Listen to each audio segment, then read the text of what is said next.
আল্লাহ তাআলা মুসা কালিমুল্লাহকে জানালেন, ওরে মুসা, মক্তবের উস্তাদ যখনই বাচ্চাটাকে সবক দিছে, বিসমিল্লাহির রহমানির রহিম, আমার নামে তার বাচ্চা পড়া শুরু করছে।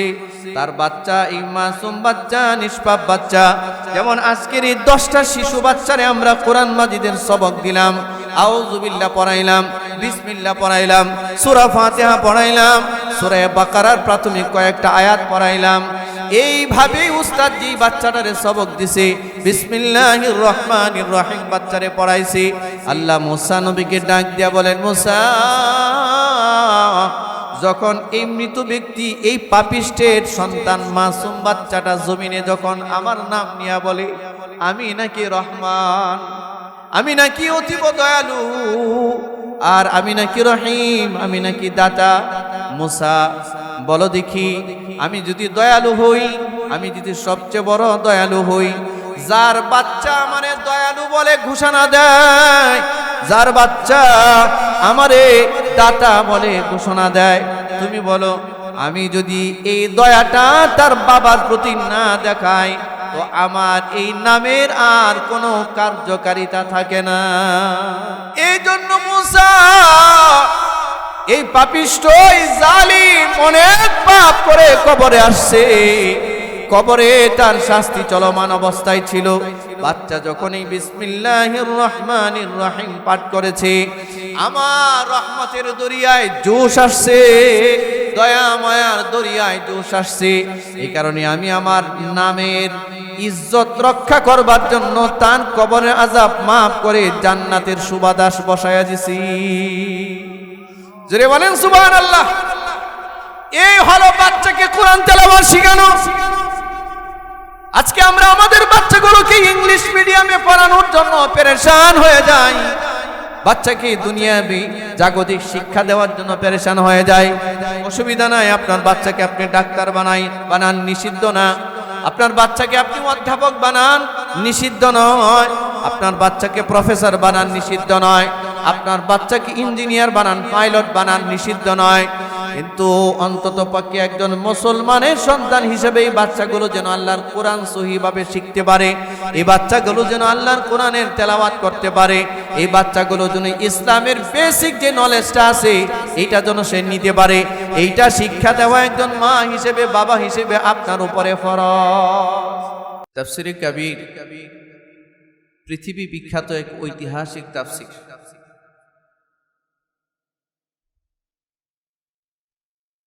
ইমাম রাজি রাহিমাহুল্লাহ একটা ঘটনা উল্লেখ করেছেন। শুরুতে এই কথাটা বলে আপনাদের সামনে আলোচনা শুরু করতে চাই। আপনারা কিছু সময় থাকবেন তো ইনশাআল্লাহ?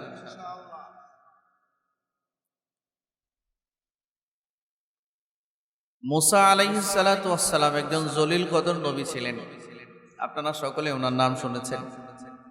মুসা আলাইহিস সালামের নাম শুনেন নাই? এই চালাই মোবাইল বন্ধ কর। এই যে দেখেন, কি বুঝে এই ছেলে? এই ছেলেটার হাতে এই বড় একটা মোবাইল, মোবাইলের একটা লাইট দিয়া এখানে সে ভিডিও করার চেষ্টা করছে। মানে সে দক্ষ, মোবাইলের উপরে সে খুব দক্ষ। দক্ষ না হলে তো ভিডিও করতে আসতো না। এই মোবাইল, এই প্রজন্ম আমাদের এই বাচ্চা কাচ্চাগুলোকে ধ্বংস করে দিয়েছে, ধ্বংস, একেবারেই ধ্বংস করে দিয়েছে।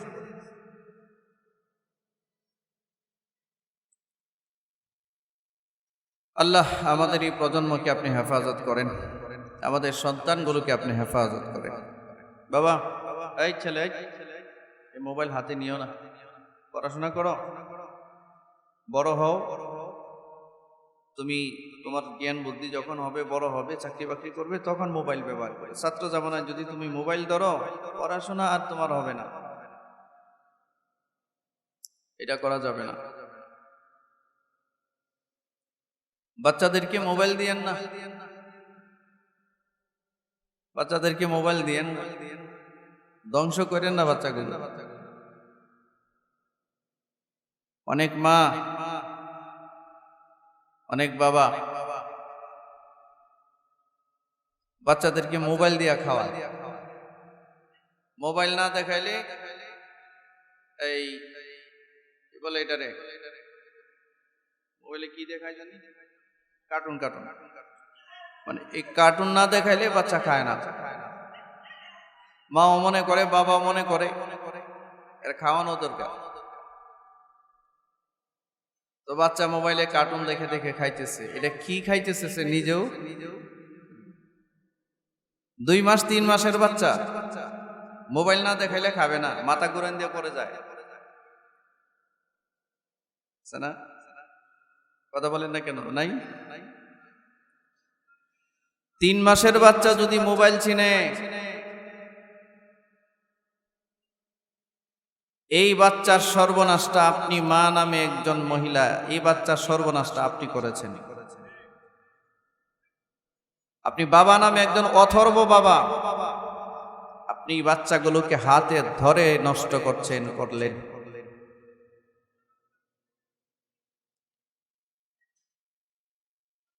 তাই আপনি 2-1 জন লোক পাঠান, এখানে দোকানপাট থাকলে এগুলো সব উঠায় দেন। আর কিসের দোকানপাট এখন? এখানে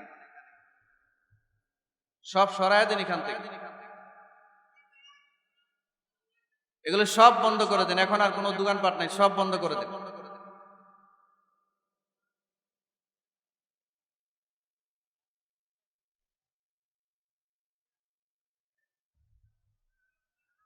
এই ছেলাই, বসো, কই যাও? ওই বয়ান তোমার জন্য, বসো। 3 মাসের বাচ্চা যখন মোবাইল না দেখাইলে খায় না, এই বাচ্চা প্র্যাকটিসটা শিখলো কোথায়? মার পেটে শিখছে। এটা কই শিখছে? মার পেটে থাকতে শিখছে।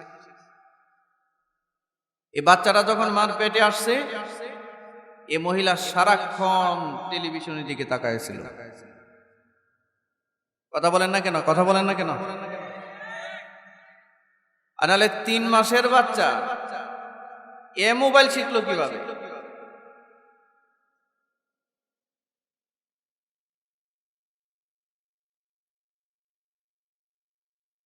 বাপ তাকে বিদেশ লাখ লাখ টাকা পাঠায়, মহিলার পেটে বাচ্চা। স্বামীরে বলে দিছে এখন আর বাইরে যাইতে পারি না।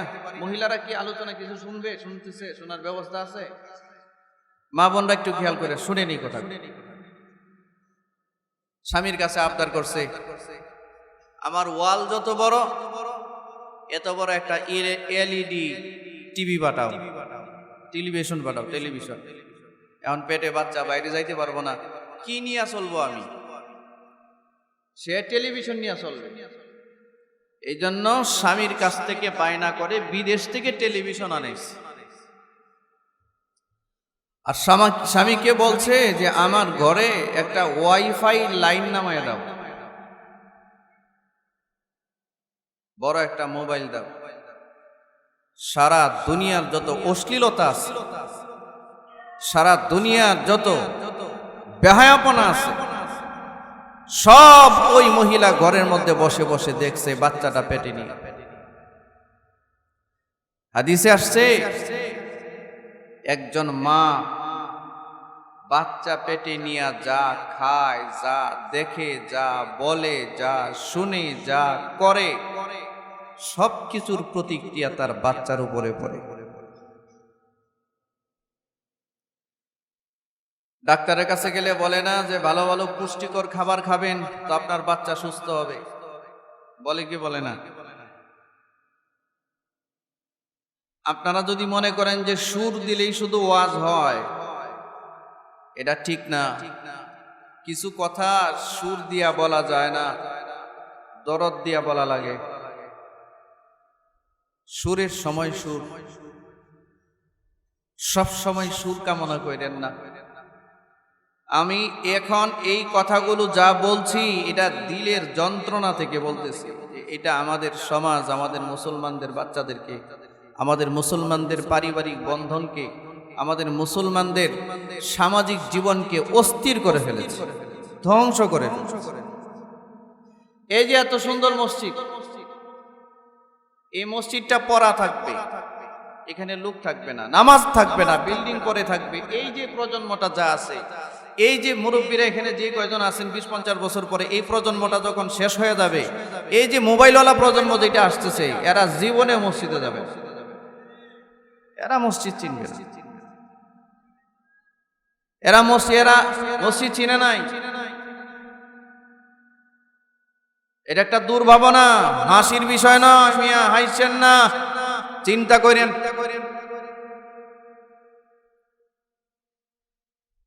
আগামী 50 বছর পরের প্রজন্মটা এই দেশে কি আসতেছে,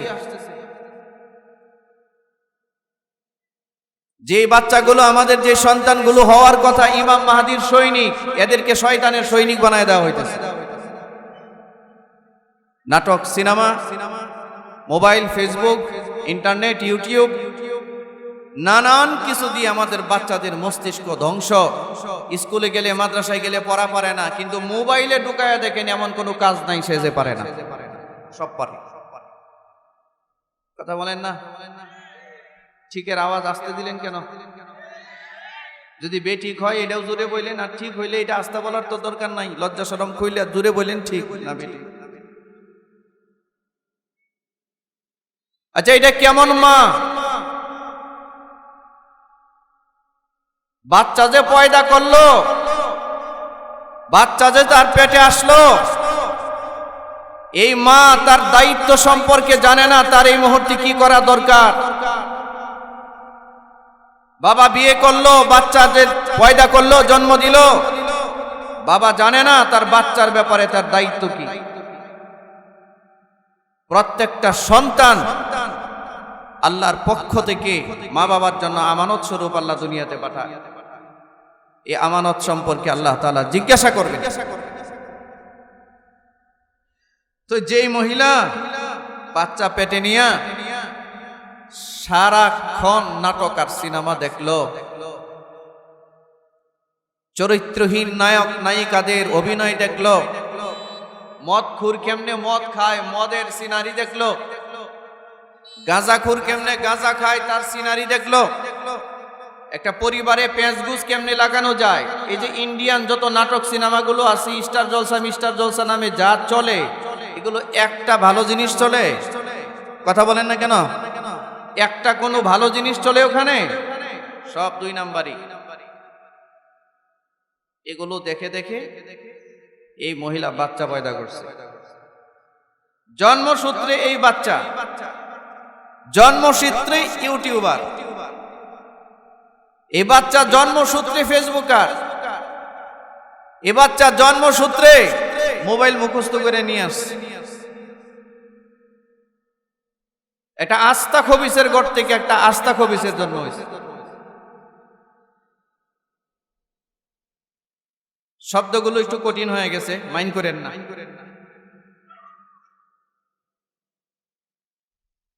এটা সন্তান পেটে আসলে পরে কি দায়িত্ব, এটা সম্পর্কে আপনি জানেন না। আপনারে কে বলছে বাচ্চা পয়দা করতে? হ্যাঁ, বাচ্চা তো জীব জানোয়ারও পয়দা করে, গরু, ছাগল, ভেড়া, হাঁস, মুরগি, এরাও তো বাচ্চা পয়দা করে। ওদের বাচ্চা পয়দা আর আশরাফুল মাখলুকাতি মানব জাতির বাচ্চা পয়দায় কিছুটা পার্থক্য আছে না? থাকবে না?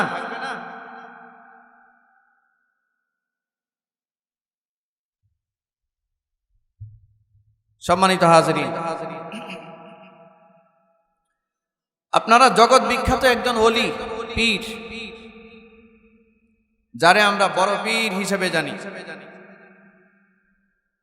আব্দুল কাদের জিলানী রহমতুল্লাহি আলাইহি, নাম শুনছেন? আপনাদের এই রায়পুরা থেকে আব্দুল কাদের জিলানী নামে একজন পীরের নাম আসছে নাকি? সমস্ত পীরের পীর, বড় পীর, ইরাকের বাগদাদে ওনার মাজার। বড় পীর আব্দুল কাদের জিলানী রহমতুল্লাহি আলাইহি, মানাকিবে আব্দুল কাদের জিলানী। এই কিতাবে ওনার আম্মার একটা ওয়াকিয়া আপনাদেরকে একটু শোনাই। মা বোনরা যারা শুনতেছেন আপনারা একটু শুনেন। আব্দুল কাদের জিলানীর আম্মা বলেন,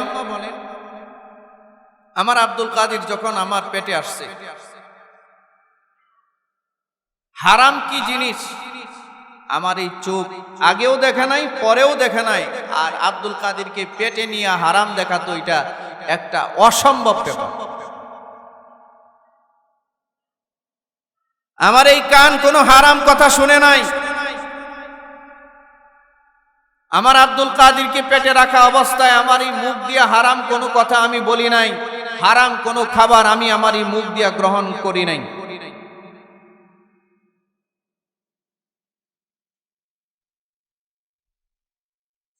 আমি আমার আব্দুল কাদেরকে নিয়ে এত বেশি কোরআন তেলাওয়াত করতাম, বাচ্চাটা আমার পেটে রেখে এত বেশি তেলাওয়াত করতাম, যতটুকু সময় আমি পাইতাম এর ম্যাক্সিমাম সময় আমি তেলাওয়াত করতাম। সর্বোচ্চ তেলাওয়াত চলতো আমার কোরআনে কারিমের তেলাওয়াত চলতো।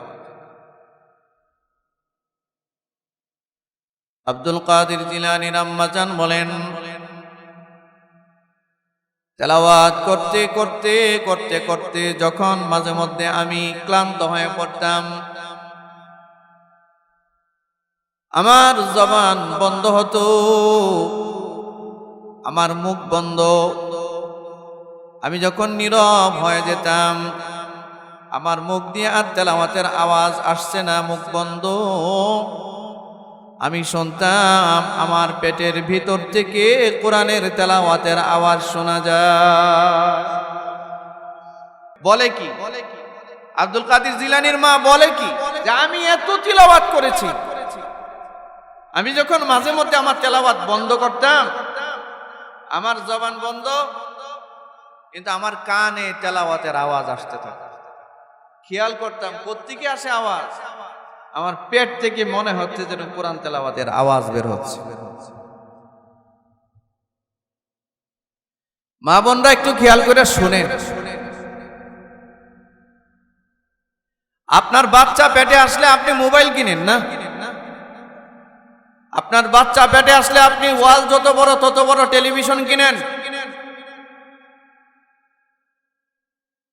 এই বাচ্চা যেমন মা বাবার জন্য জান্নাতে যাওয়ার কারণ হবে, এই বাচ্চার আমানত রক্ষা না করলে এই বাচ্চাই এই মা বাবার জন্য জাহান্নামে যাওয়ার কারণ হবে।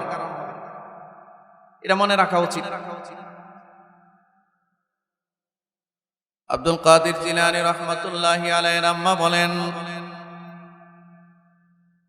আমার আব্দুল কাদের আমার পেটে যতদিন ছিল, আমার এই চোখ দিয়া হারাম কোনো দৃশ্য আমি দেখি নাই। আচ্ছা, নাটক সিনেমায় যা দেখানো হয় সব হালাল না? কি দেখানো হয়? মুখ খুলে কথা বলেন না কেন ভাই, রাগ করতেছে? নাটক সিনেমায় কি দেখানো হয়? এই নাটক সিনেমা যতগুলো নায়ক নায়িকারা করে, এক একটার 15-20টা বিয়ে শাদী হয়েছে, আর বিয়ে শাদী ছাড়া কি হয়েছে এটা ওরা নিজেরাও জানে না। এরকম চরিত্রহীনদের অভিনয় দেখে একটা মহিলা বাচ্চাটা পেটে নিয়ে, একটা নিষ্পাপ মাসুম বাচ্চা আল্লাহ তারে দিছে, এই বাচ্চা পেটে নিয়ে মহিলা এই চরিত্রহীনদের নাটক আর সিনেমা দেখছে। মদ কেমনে খায়, গাঁজা কেমনে খায়, প্রেম আর ভালোবাসা কেমনে করে, এইটা শিখতেছে, দেখতেছে। তার বাচ্চা পেটে থাকতেই লাইলি মজনু হয়ে আসতেছে দুনিয়া। ঠিক নয় কি? পেটে থাকতে লাইলি মজনু হয়ে গেছে।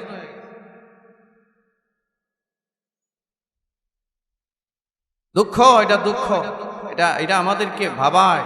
আমরা যারা চিন্তা করি একটু সমাজ নিয়ে, উম্মা নিয়ে, আমাদের ভিতরে ব্যথা। এই মহিলাটা টেলিভিশন দেখতেছে, 3-4টা মহিলা এক জায়গায় বসে গিবতের আড্ডা জমাইতেছে, পুরা বাড়ির গিবত বিনা পয়সায় ডেলিভারি দিতেছে।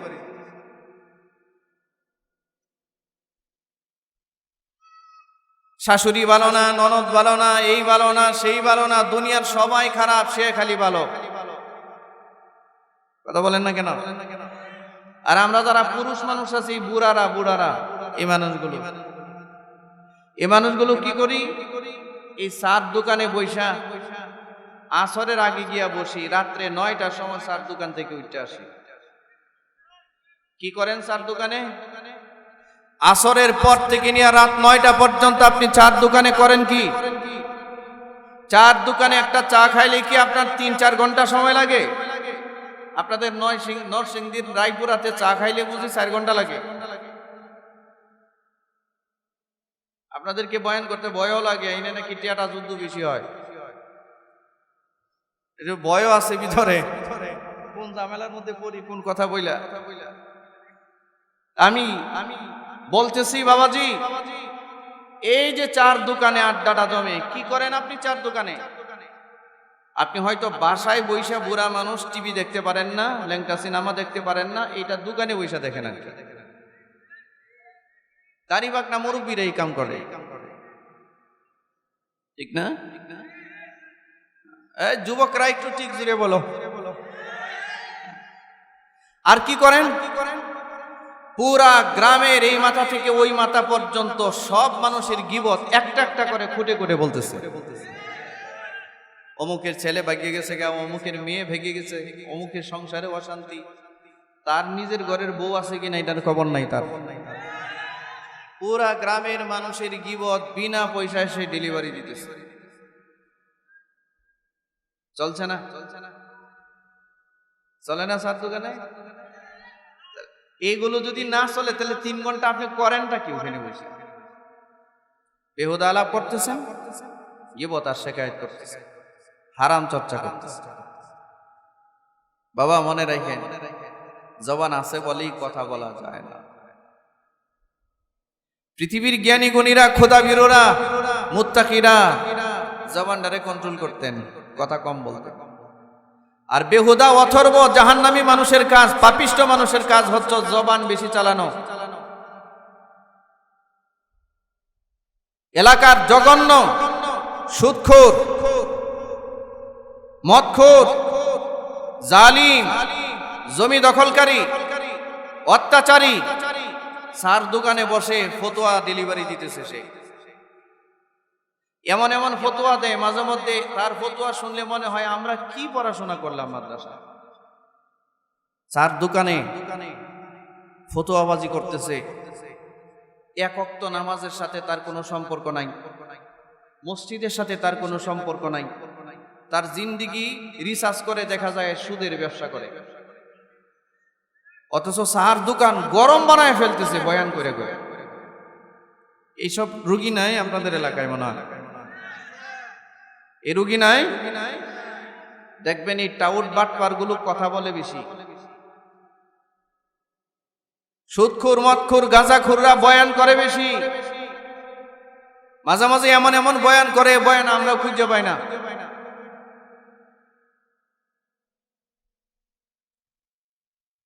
আপনি একজন বাবা হিসেবে খান সুদ, আর আপনার বউ বাচ্চা পেটে নিয়ে দেখে টেলিভিশন, দেখে নাটক, সিনেমা দেখে, উলঙ্গ বিবস্ত্র সিনেমা, আর আপনি আশা করতেছেন আপনার সন্তান নেককার হয়ে যাবে। এটা তো এমন একটা আশা যে কেউ তেঁতুল গাছ লাগাইছে, তেঁতুল গাছ লাগাই আশা করতেছে এখান থেকে আঙ্গুর ফল যেন হয়। আপনারা বলেন, কেউ তেঁতুল গাছ লাগায় যদি আঙ্গুর ফলের জন্য দোয়া করে, এই দোয়া কার্যকর হবে? তো এই দোয়া কি সুস্থ মানুষে করে না অসুস্থ মানসিক বিকারগ্রস্ত মানুষে করে? এর তো জায়গা পাপ নাই, মেন্টাল হসপিটালে পাঠানো দরকার। নিজের হাতে বাচ্চার জিন্দেগি গলা টিপে আমরা হত্যা করতেছি। বাবা হিসাবে আপনি সুদের ব্যবসা করেন। সুদের ব্যাপারে আল্লাহ বলেছেন, আল্লাযীনা ইয়াকুলুনার রিবা লা ইয়াকুমুনা ইল্লা কামা ইয়াকুমুল্লাযী ইয়াতাখাব্বাতুহুশ শাইতানু মিনাল মাস। আল্লাযীনা, যারা, ইয়াকুলুনা খায়, আর রিবা সুদ, লা ইয়াকুমুন এরা দাঁড়াবে না, ইল্লা তবে, কামা ইয়াকুমুল্লাযী ইয়াতাখাব্বাতুহুশ শাইতানু মিনাল মাস। একটা মানুষকে যদি শয়তানে আসর করে, শয়তানে যদি ধরে, জিনে যদি ধরে, জিনে ধরা রোগী নাই, জিনে ধরা রোগী ভূতে টুতে যে ধরে দেখেন না, চিকনা মিকনা মানুষ ধাক্কা দিলে কয়েকবার পরে যায়। কিন্তু এরা যদি শয়তানে ধরে, জিনে ধরে, তার শরীরে এত শক্তি, 10 জন শক্তিশালী মানুষ মিলে তারা ধরে রাখতে পারে। ওই জিনে ধরা রোগী যেমন পাগল আর মাতাল, মা চিনে না, বাপ চিনে না, ভাই চিনে না, বোন চিনে না, স্বামী চিনে না, স্ত্রী চিনে না, বাচ্চা চিনে না, আপন চিনে না, পর চিনে না, ঘর বাড়ি ভেঙ্গে ছুটে চলে যেতে চায়। জিজ্ঞাসা যদি করা হয় কোথায় যেতে চাও, ঠিকানা তার জানা নাই। পাগল হয়ে যায় সে, কারণ শয়তান তার উপরে ভর করছে। আল্লাহ তাআলা সূরা বাকারা 275 নম্বর আয়াতে বলেন, একটা সুদখোর যখন সুদ খাইতে খাইতে মরে যায়, এই সুদখোরকে কিয়ামতের দিন ইসরাফিল যখন সিংগায় ফুৎকার দিবে, ফুৎকার দিলে তার কবর যখন উন্মোচিত হবে, ওয়াইদাল কবুর বুসিরাত, কবর যখন উন্মোচিত হবে, এই সুদখোরকে কবর থেকে উত্তোলন করা হবে একটা পাগল আর মাতাল এই জিনে ধরা রোগীর মতো। সুবহানাল্লাহ বলবেন না নাউজুবিল্লাহ বলবেন? কিছু তো বললেন না, রোগীর সংখ্যা মনে হয় বেশি।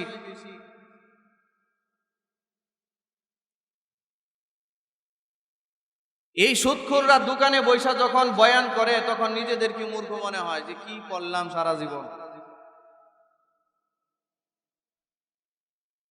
কোরআন মাজিদে আল্লাহ তাআলা বলেছেন, ওয়া আহাল্লাল্লাহুল বাই'a ওয়া হাররামার রিবা, আমি ব্যবসা বাণিজ্যরে হালাল করছি, সুদকে হারাম করছি। কিয়ামত পর্যন্ত সুদ হারাম। আপনাদের কি ধারণা আমাদের সমাজে সুদখোররা জানে না সুদ হারাম?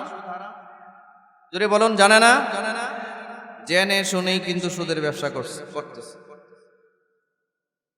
হাদিসে আল্লাহ রাসূল সাল্লাল্লাহু আলাইহি ওয়াসাল্লাম বলেন, একটা সুদখোরে 70টার উপরে গুনাহ আছে। সর্বনিম্ন গুনাহ হচ্ছে তার মার সাথে জিনা করার গুনাহ। 70টার উপরে গুনাহ, সর্বনিম্ন গুনাহ তার মার সাথে জিনা করার গুনাহ। দেখেন সুদখোরের অপরাধগুলো কত বড় বড়। 3 নাম্বার অপরাধ আল্লাহ কোরআন মাজিদে বলেন, ফা ইল্লাম তাফআলু ফাআযানু বিহারবিম মিনাল্লাহি ওয়া রাসূলি। সুদখোরের অপশন 2টা, হয়তো তার সুদের লভ্যাংশ ছাড়তে হবে, সুদের ব্যবসা তওবা করে ছেড়ে দিতে হবে। আর যদি সুদের ব্যবসা সে না ছাড়ে, তা আল্লাহ বলেন ফাআযানু, সে যেন প্রস্তুতি হয়, সে যেন প্রস্তুতি গ্রহণ করে বিহারবিম মিনাল্লাহি ওয়া রাসূলি, আল্লাহ এবং তার রাসূলের সাথে যুদ্ধ করবার প্রস্তুতি যেন সে গ্রহণ করে।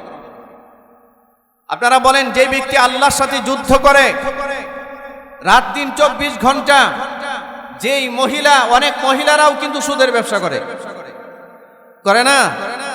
অনেক সময় অনেক মহিলা তার স্বামীর কাছেও সুদ খায়, এমনও ঘটনা আমাদের জানা আছে। আপনারা বলেন, যাদের সংসারে এই পাপ আছে, সুদের মতো জঘন্য পাপ আছে, সুদ খায়, এরকম হারাম একটা খাদ্য তার বাসায় আছে, এই হারাম খেয়ে তার বিবি তার বাচ্চা লালন পালন করে, এই বাচ্চা কিভাবে নেককার হবে? এটা তো তেঁতুল গাছ লাগায়া যেমন আঙ্গুর ফলের আশা করা, এরকম ভাবে এই হারাম খেয়ে, সুদ খেয়ে, ঘুষ খেয়ে মানুষের জমি দখল করে, মানুষের উপরে অত্যাচার করে, এই মানুষগুলো এই হারাম খেয়ে সংসার চালায়া এই বাচ্চাগুলোকে লালন পালন করার মানে হলো, লালন পালন করে আশা করা মানে হইলো যে সে ভালো হয়ে যাক। এটার অর্থ হইলো তেঁতুল গাছ লাগায়া আপনার আঙ্গুর ফলের আশা করা। এটা কোনোদিনও হবে না। আরবিতে একটা কথা আছে, কুল্লু শাইইন ইয়ারজিউ ইলা আসলিহি, প্রতিটা বিষয় তার মূলের দিকে ধাবিত হয়, তার মূল যেটা থেকে উৎপত্তি এটার দিকে সে ধাবিত হয়। যেই বাচ্চাটার উৎপত্তি হইল হারামের দিকে, হারাম খেয়ে বড় হইল, এর বাবা মা হারামের চর্চা করলো, এই বাচ্চাটা যতই বড় হোক একদিন না একদিন সেও হারামের দিকে ধাবিত হয়ে যাবে, রক্ষা করা সম্ভব হবে না।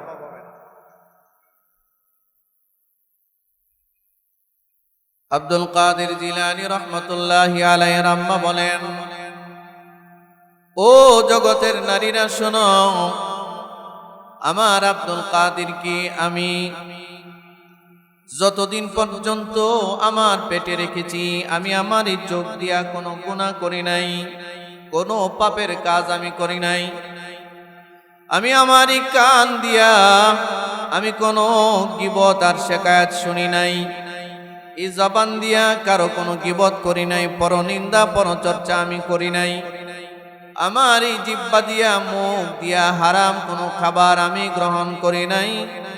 শুধু তাই নয়, আমার আব্দুল কাদের ভূমিষ্ঠ হওয়ার পর 2টা বছর যাবত আমি আমার আব্দুল কাদেরকে আমার বুকের দুধ পান করিয়েছি। ও জগতের নারীরা খেয়াল করে শুনুন, আব্দুল কাদের জিলানীর আম্মা বলেন, আমার আব্দুল কাদের 2 বছর পর্যন্ত যে আমি আমার বুকের দুধ আমার আব্দুল কাদেরকে পান করিয়েছি, আমি কোনোদিন কোনো বেলায় একবারের জন্য ওযু ছাড়া বিনা ওযুতে আমি আমার আব্দুল কাদেরকে দুধ পান করাই নাই। জোরে বলেন সুবহানাল্লাহটা, জোরে বলেন। জোরে বলতে হবে, জোরে। কারণ হলো এটা এই সমাজের নারীরা চিন্তাই করতে পারে না, কল্পনায় আনতে পারে না। নাপাক অবস্থায় বুকে দুধ পান করানো তো দূরের কথা। আব্দুল কাদের জিলানীর আম্মা বলেন যে আমার আব্দুল কাদেরকে নাপাক অবস্থায় তো দূরের কথা, ওযু ছাড়া আমি কোনোদিন আমার আব্দুল কাদেরকে আমার বুকের দুধ 1 ফোঁটা দুধ পান করাইনি।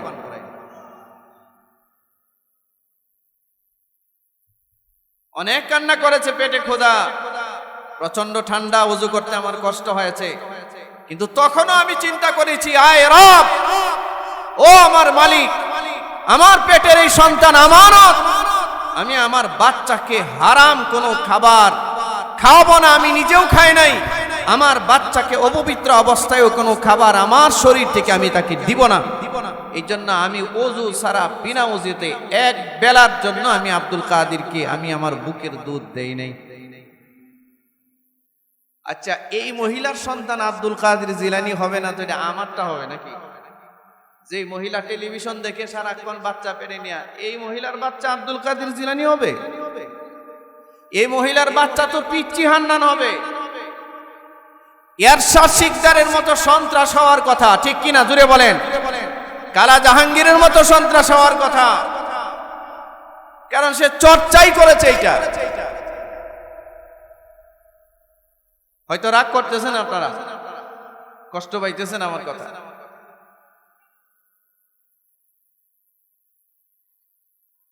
এই মহিলা কি করার দরকার ছিল? কি করে 10টা মাস পর্যন্ত একটা বাচ্চাকে পেটে ধারণ করেছে। এই মহিলা 10 মাসের ভিতরে 1 দিনের জন্য আল্লাহর কোরআন নিয়ে বসে নাই, আল্লাহর কালামের তেলাওয়াত সে করে নাই, বাচ্চাটার কানে আল্লাহর কালামের তেলাওয়াত পৌঁছায় নাই। এই মহিলা নিজে 1 রাকাত নামাজ পড়ে নাই। আপনারা বলেন, এই রকম একটা পাপিষ্টের ঘর থেকে কেমনে একটা নেককার সন্তান আসতে পারে?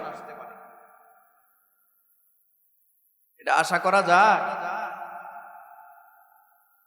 আল্লাহ আপনি আমাদেরকে হেফাজত করেন। জোরে বলেন আমিন, জোরে বলেন আমিন। 3 মাসের বাচ্চা মোবাইল ছাড়া খাবার খায় না, এই অপরাধ বাচ্চার নয়, এই অপরাধ আপনি একজন মা নামে কলঙ্কিত মার। এই অপরাধ আপনি অথর্ব বাবার। বাচ্চাকে এইভাবে কেন করলেন আপনি?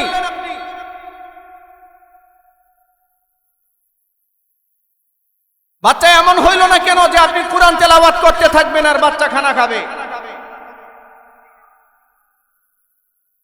আমাদের দেশের মহিলারা একটা বারের জন্য এই চিন্তাটা করে না যে আমার বাচ্চাটা হওয়ার পর থেকে তারে আমার কি ধরনের তারবিয়ত দেওয়া উচিত, কি ধরনের শিক্ষা তারে দেওয়া উচিত।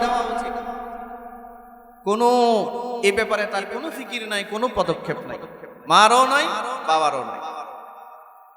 আল্লাহ আপনি আমাদেরকে বুঝ দান করেন। জোরে বলেন, জোরে বলেন আমিন, জোরে বলেন। এই যুবক ভাইরা যারা আছেন, নিয়ত করেন, বাচ্চা কাচ্চা আল্লাহ যখন দিবে, বিবি সাহেবরে বলবেন, যাই করো না করো, দৈনিক মিনিমাম 2 পারা 3 পারা কোরআন মাজিদ তেলাওয়াত করো। প্রতি 5 ওয়াক্ত নামাজের পরে অন্তত 10 পৃষ্ঠা 20 পৃষ্ঠা কোরআন তেলাওয়াত করো। তেলাওয়াত বাড়ায় দাও, বাচ্চা পেটে নিয়ে তেলাওয়াত বাড়িয়ে দেন। ও মা, আপনি বাচ্চা পেটে নিয়ে কোরআনে কারিমের তেলাওয়াত বাড়িয়ে দেন, বাচ্চা পেটে নিয়ে কোরআনে কারিমের তেলাওয়াত বাড়িয়ে দেন, বাচ্চা পেটে নিয়ে কোরআনের তেলাওয়াত বাড়িয়ে দেন। আপনার চোখের হেফাজত করেন, আপনার কানের হেফাজত করেন, আপনার জবানের হেফাজত করেন, আপনার ইজ্জতের হেফাজত করেন। আপনি সব দিক থেকে নিজেকে মাহফুজ করুন, সংরক্ষিত করুন, নিজেকে হেফাজত করুন। আশা করা যায় আপনার পেট থেকে যে বাচ্চা দুনিয়াতে আসছে, আল্লাহ তাকে মরার আগে হইলেও ওলি বানায়া তারপরে তারে মরণ দিবে। আপনারা একজন ওলির মা হিসেবে, একজন হাফিজ কোরআনের মা হিসেবে, আলেমের মা হিসেবে, একজন নেককারের মা হিসেবে কিয়ামতের ময়দানে হয়তো আল্লাহ উঠাবে আপনাকে।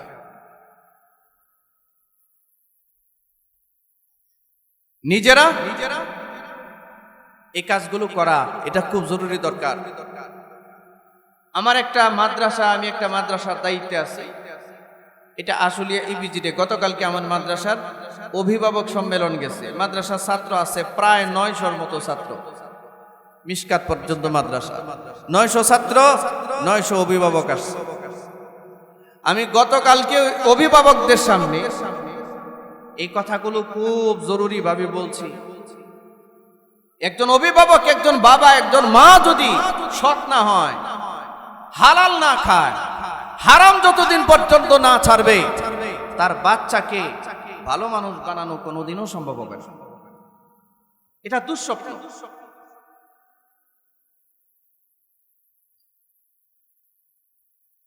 আল্লাহ আপনি আমাদেরকে বোঝার মতো একটা দিমাগ দান করেন। আল্লাহ আপনি আমাদেরকে সহিটা বোঝার তৌফিক দান করেন। সবাই বলেন আমিন। বাবাজি, আমার কথায় মনে আপনারা কষ্ট পাচ্ছেন, একটু রাগ করতেছেন, কটু কথা বলতেছি। হ্যাঁ, নিজের প্রজন্মকে যদি হেফাজত করতে চান, অবশ্যই হারাম বর্জন করা ছাড়া কোনো রাস্তা আমাদের হাতে।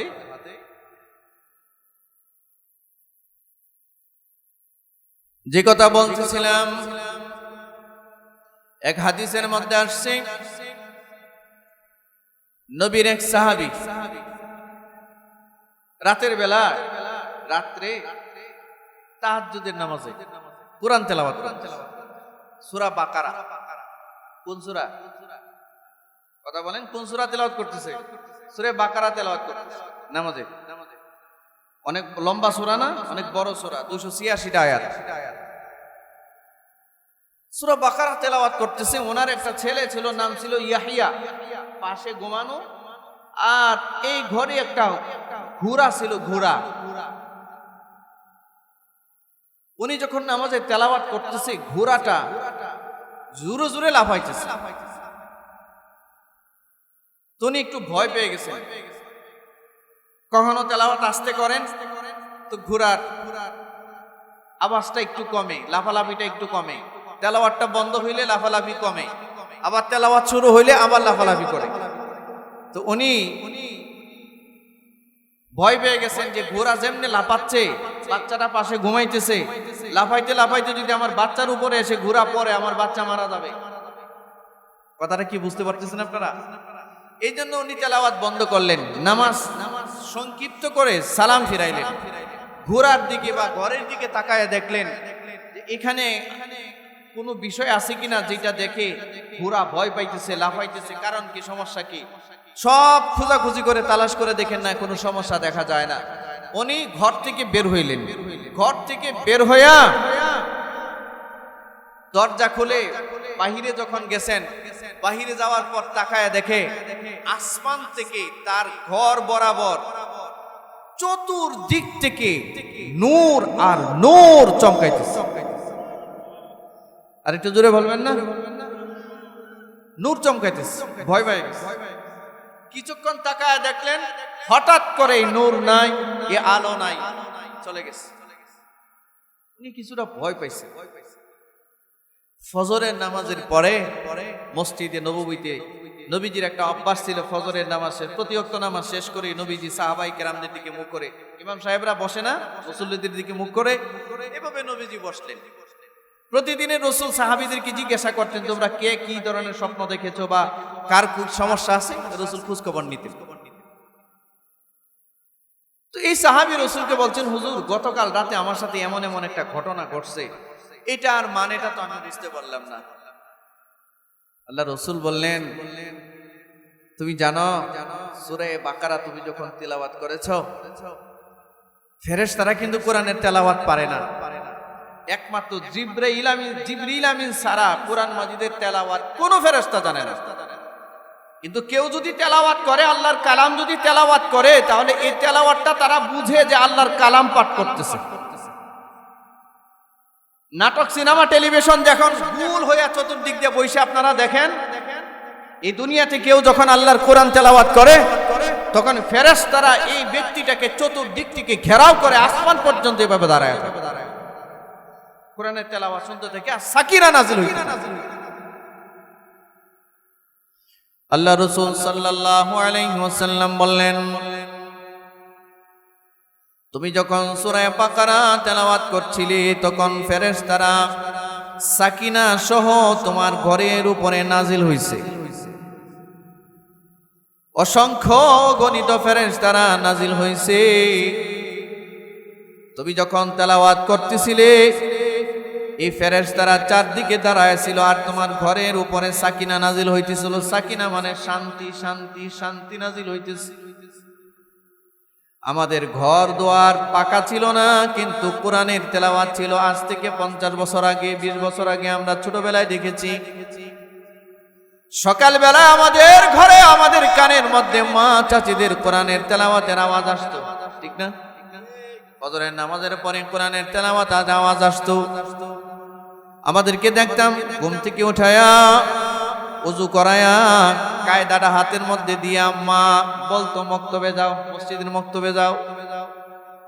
মা চাচিদের দাদা দাদিদের তেলাওয়াত শুনে আমাদের ঘুম ভাঙতো।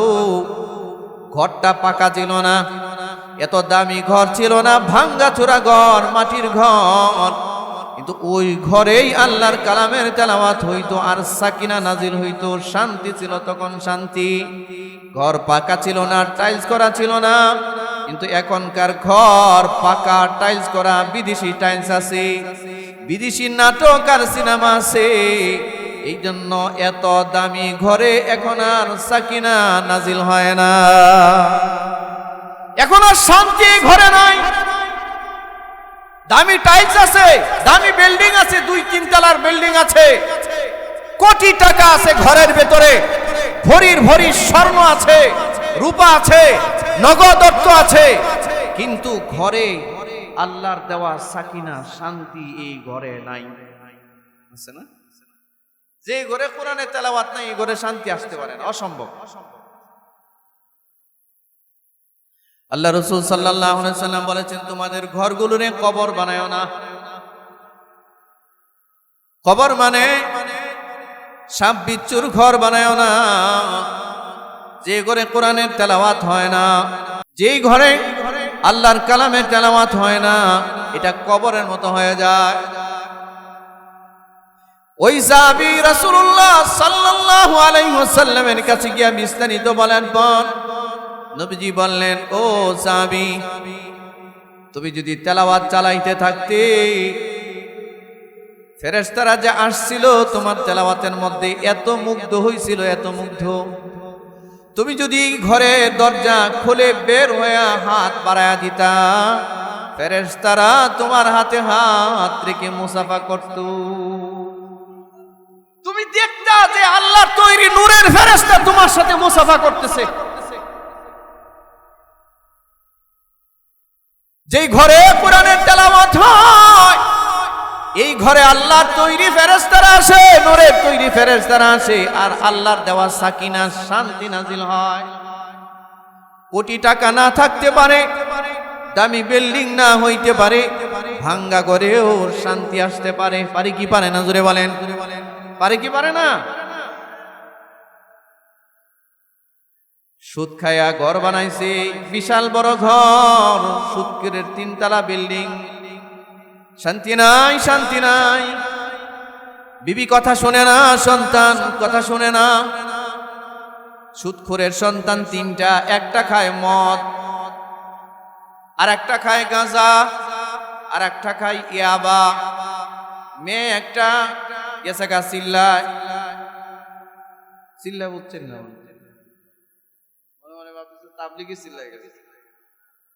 হ্যাঁ, তাবলিগি চিল্লাই না, পাগল দিছে, ভাগ্য দিছে আর একজন নিয়া। সুদখোরের ছেলে একটা খায় মদ, একটা খায় গাঁজা, একটা খায় ইয়াবা, মেয়ে একটা ভাগছে। আপনি বলেন এর বিল্ডিং 3 তলা কেন? 300 তলাই হইলে লাভ কি? কথা কয় না, লাভ আছে নাকি? এর জীবনের কোনো মূল্য আছে? কোনো দাম আছে? হারাম কোনোদিন কোনো মানুষকে শান্তি এনে দিতে পারে? কিন্তু যে ঘরের মধ্যে হারাম নাই, দামি ঘর না, ভাঙ্গা ঘর, টিনের ঘর অথবা মাটির ঘর। কোরআনের তেলাওয়াত হয়, আল্লাহর পক্ষ থেকে সাকিনা নাজিল হয়। সন্তান দুইটা তিনটা, একটা দেখা যায় হাফেজে কোরআন হয়ে গেছে, আলেম হয়ে গেছে, আলেম, অথবা জেনারেল শিক্ষিত পড়াশোনা করছে, জীবনে একটা বিড়ি হাতে নিয়ে দেখে নাই, মদ গাঁজা তো দূরের কথা, একটা বিড়িও হাতে নিয়ে সে দেখে নাই। একটা সুশিক্ষিত ছেলে হয়েছে, অধ্যাপক হয়ে গেছে, ডাক্তার হয়ে গেছে, ইঞ্জিনিয়ার হয়ে গেছে, হয় কি হয় নাই?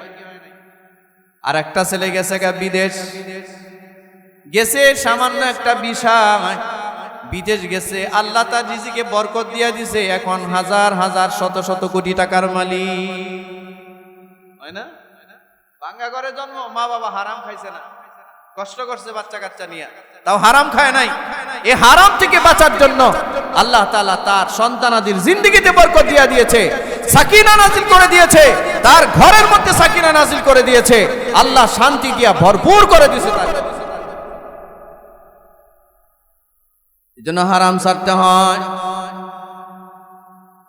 সাহাবী বলেন, রাসূল বলেন, ও সাহাবী তুমি হাত বাড়ায়া দিলে ফেরেশতারাও তোমার সাথে হাত বাড়ায়া দিত, মুসাফা করছো।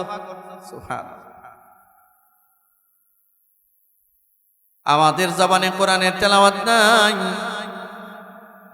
কোরআনের তেলাওয়াত আমাদের জবানে নাই, এই জন্য আমাদের সমস্যা বেশি, সমস্যা শেষ হয় না। শুরুতে আমি যে কথা বলতেছিলাম, মুসা কালিমুল্লাহ আলাইহিস সালাতু ওয়াস সালাম, তাফসিরে কাবীরের মধ্যে ইমাম রাজি রাহমাতুল্লাহি আলাইহি ঘটনা উঠাইছেন।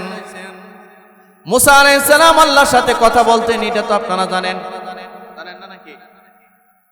মুসা আলাইহিস সালাম আল্লাহকে বলেন, আল্লাহ ও রব্বে কারীম,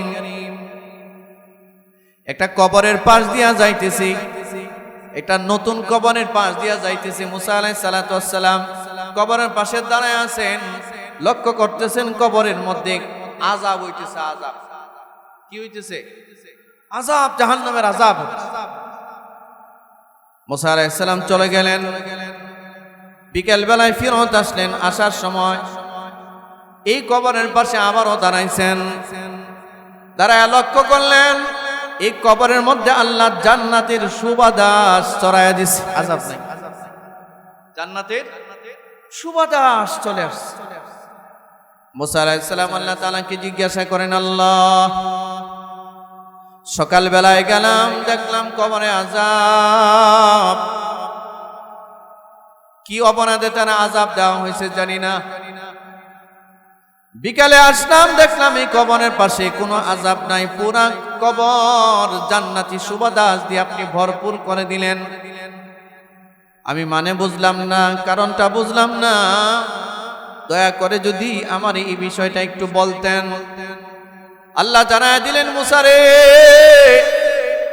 এই যে লোকটা মারা গেছে, এই লোকটার এমন কোনো পাপ নাই যে পাপ সে করে নাই, পাপের কারণে কবরে তার আসার পর থেকে নিয়ে শাস্তি চলমান ছিল। কিন্তু মুসা, যে সকাল বেলায় তার কবরে তুমি আযাব দেখলা, আজকে দুপুর বেলায় এই মৃত ব্যক্তির দুনিয়াতে রেখে আসা একটা সন্তান ছিল, সন্তান, তার বিবি আর বাচ্চা ছিল, তার রেখে আসা এই সন্তানটাকে নিয়ে তার বিবি একটা মক্তবে গেছে, মক্তবে দিন একটা শিক্ষা প্রতিষ্ঠানে গেছে। শিক্ষা প্রতিষ্ঠানে গিয়া ওই ধর্মযাজকের কাছে দিয়া বললেন, এর বাবা মারা গেছে, এতিম মানুষ, এর আমি আল্লাহর রাস্তায় দিলাম, আল্লাহর রাস্তায় দিলাম। বলার পরে ওই ধর্মগুরু, ওই আলেম বাচ্চাটাকে সবক দিছে, সবক। খেয়াল করতেছেন আপনারা? সবার মনোযোগ আছে? কার কার আছে একটু হাত দেখান তো, এটা দুইটা হাত দেখান। বয়ান শেষ আমার, খেয়াল করতেছেন? খেয়াল করতেছেন? জরুরি কথা, এই কথাটা জরুরি। মুসা আলাইহিস সালাতু ওয়াস সালামকে বলা হচ্ছে, মুসা যখনই মৃত ব্যক্তির বিবি তার বাচ্চাটাকে নিয়ে মক্তবে দিয়ে আসছে, সেখানে যখন উস্তাদজি তারে সবক দিছে, বিসমিল্লাহির রহমানির রহিম, এটা কোনো কল্পনা মিথ্যা কোনো কল্প কাহিনী নয়। পৃথিবী বিখ্যাত তাফসিরে কবিরে ইমাম রাজি ফখরুদ্দিন রাজি রহমাতুল্লাহি আলাইহি ঘটনা উঠাইছে। ওই বাচ্চাটাকে যখন উস্তাদজি সবক দিলেন, বিসমিল্লাহির রহমানির রহিম, বিসমিল্লাহ মানে কি আমি শুরু করছি কার নামে, জোরে বলেন। তো তিনি আল্লাহকে আর রহমান, যিনি অতীব দয়ালু, ঠিক না? কি বলেন আপনারা? অতীব দয়ালু। আর রহিম, তিনি অতীব দাতা। আল্লাহর মতো দয়া মায়া আর কারো নাই, আল্লাহর মতো দাতা আর কেউ নাই। আল্লাহ যদি আপনার আর আমার মতো হইতো, তাহলে আমরা না খেয়ে সব মানুষ মারা যাইতাম। কত নাফরমানি আল্লাহর করেছি, তার ঠিক ঠিকানা নাই। কোন ঘরে কোন সংসারে কোন সন্তান মা বাবার কথা না শুনলে ওই ঘরের পাতিলায় আর সন্তানের জন্য রান্না হয় না, ওই ঘরের দরজা তার জন্য আর খোলা হয় না। সন্তান যে আলটিমেটাম দেয়া বলা হয়, ঘর থেকে বেরিয়ে যা, আমাদের ঘরে কোনো খাবার তোর জন্য রান্না হবে না, আমার ঘরে শোয়ার আর অধিকার তোর নাই। মা বাবা সন্তানকে ঘর থেকে বের করে দেয়, মা বাবার কথা না শুনলে সন্তানকে ঘর থেকে বের করে দেওয়া হয়, পাতিলায় রান্না হয় না। আর আল্লাহ আমাদেরকে দুনিয়ায় পাঠিয়েছেন, দুনিয়ায় পাঠিয়ে কোনটা হালাল আর কোনটা হারাম, কোনটা জায়েজ আর কোনটা না জায়েজ, কোনটা সিরাতে মুস্তাকিম আর কোনটা গুমরাহির রাস্তা আল্লাহ কোরআন নাজিল করে আমাদেরকে বলে দিয়েছেন। নবী রাসূলরা আমাদের সামনে বলে গিয়েছেন। এই কথাগুলো উম্মতের উলামায়ে কেরাম আপনাদের সামনে বলতেছেন। এই সব কিছু জানার পরেও, বুঝার পরেও আমরা অসংখ্য হারামের সাথে জড়িয়ে আছি, অসংখ্য সুদ ঘুষ হারামের সাথে জড়িয়ে আছি, অসংখ্য আল্লাহর নাফরমানির সাথে জড়িয়ে আছি। আল্লাহ যদি আমাদের মতো হইতো, তাহলে আমাদের সব খাবার বন্ধ হয়ে যাইতো, ঠিক কিনা জুড়ে বলেন? আল্লাহ রহিম, আল্লাহ রহমান। আল্লাহ তাআলা মুসা কালিমুল্লাহকে জানালেন, ওরে মুসা, মক্তবের উস্তাদ যখনই বাচ্চাটাকে সবক দিছে, বিসমিল্লাহির রহমানির রহিম, আমার নামে তার বাচ্চা পড়া শুরু করছে। তার বাচ্চা এই মাসুম বাচ্চা, নিষ্পাপ বাচ্চা। যেমন আজকের এই 10টা শিশু বাচ্চারে আমরা কোরআন মাজিদের সবক দিলাম, আউযু বিল্লাহ পড়াইলাম, বিসমিল্লাহ পড়াইলাম, সূরা ফাতিহা পড়াইলাম, সূরা বাকারার প্রাথমিক কয়েকটা আয়াত পড়াইলাম। এইভাবে উস্তাদ জি বাচ্চাটারে সবক দিছে, বিসমিল্লাহির রহমানির রহিম বাচ্চারে পড়াইছে। আল্লাহ মুসা নবীকে ডাক দিয়া বলেন, মুসা, যখন এই মৃত ব্যক্তি, এই পাপিষ্টের সন্তান মাসুম বাচ্চাটা জমিনে যখন আমার নাম নিয়া বলে, আমি নাকি রহমান, আমি নাকি অতীব দয়ালু, আর আমি নাকি রহিম, আমি নাকি দাতা। মুসা, বলো দেখি, আমি যদি দয়ালু হই, আমি যদি সবচেয়ে বড় দয়ালু হই, যার বাচ্চা আমারে দয়ালু বলে ঘোষণা দেয়, যার বাচ্চা আমারে দাতা বলে ঘোষণা দেয়, তুমি বলো, আমি যদি এই দয়াটা তার বাবার প্রতি না দেখাই, তো আমার এই নামের আর কোনো কার্যকারিতা থাকে না। এই জন্য মুসা, এই পাপিষ্ঠ, এই জালিম অনেক পাপ করে কবরে আসছে, কবরে তার শাস্তি চলমান অবস্থায় ছিল। বাচ্চা যখন এই বিসমিল্লাহির রহমানির রহিম পাঠ করেছে, আমার রহমতের দরিয়ায় জোশ আসছে, দয়া মায়ার দরিয়ায় জোশ আসছে। এই কারণে আমি আমার নামের ইজ্জত রক্ষা করবার জন্য তার কবরের আযাব মাফ করে জান্নাতের সুবাতাস বসায়া দিছি। জোরে বলেন সুবহানাল্লাহ। এই হলো বাচ্চাকে কোরআন তেলাওয়াত শেখানো।